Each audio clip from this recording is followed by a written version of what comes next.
You do the responsible thing. You move $100 here, $200 there into a savings account every month. Eventually, you reach $10,000. You open your banking app just to admire the balance. But then, the momentum stops. You check the interest rate.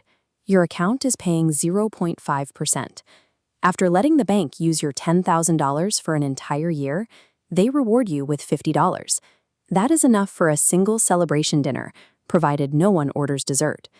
Meanwhile, other people talk about index funds and compound growth. Their money isn't sitting idle, it's active. This chart compares the math.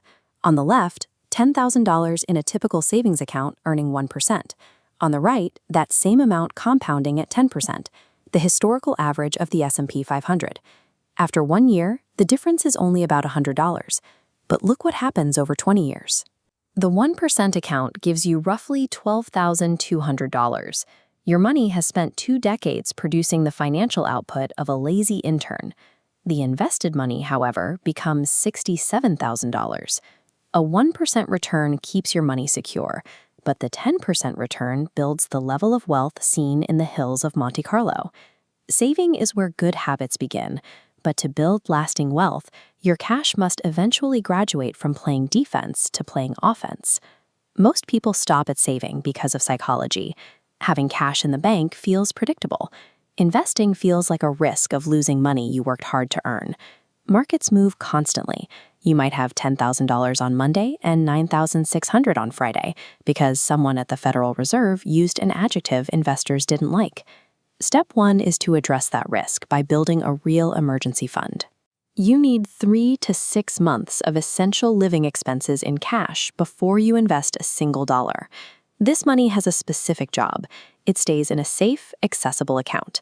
This is not investment money. This scenario shows why that cash is necessary. Imagine the market falls 30% and your $20,000 portfolio drops to $14,000. At that exact moment, you are hit with a $4,000 car repair bill. Without cash, you are forced to sell your stocks at the bottom of the market just to pay the mechanic. This emergency fund serves as a vital firewall, protecting your long-term investments from being liquidated to pay for immediate surprises.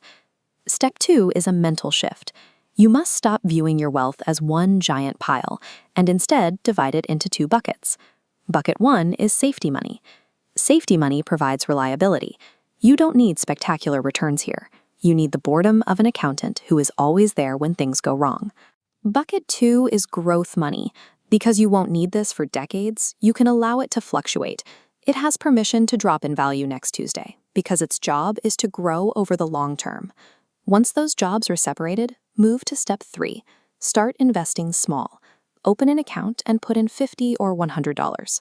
The goal is simply to learn the mechanical process of buying a fraction of an asset. You are learning how the market behaves and how you react to it. Watching $100 fluctuate by a few dollars safely exposes you to the feeling of market movement. Avoid the common mistake of transferring your entire life savings into a brokerage account on day 1, before you know your own emotional threshold. Testing the waters with $50 inoculates your brain against panic selling when you are managing larger sums later. Step 4 is asset selection.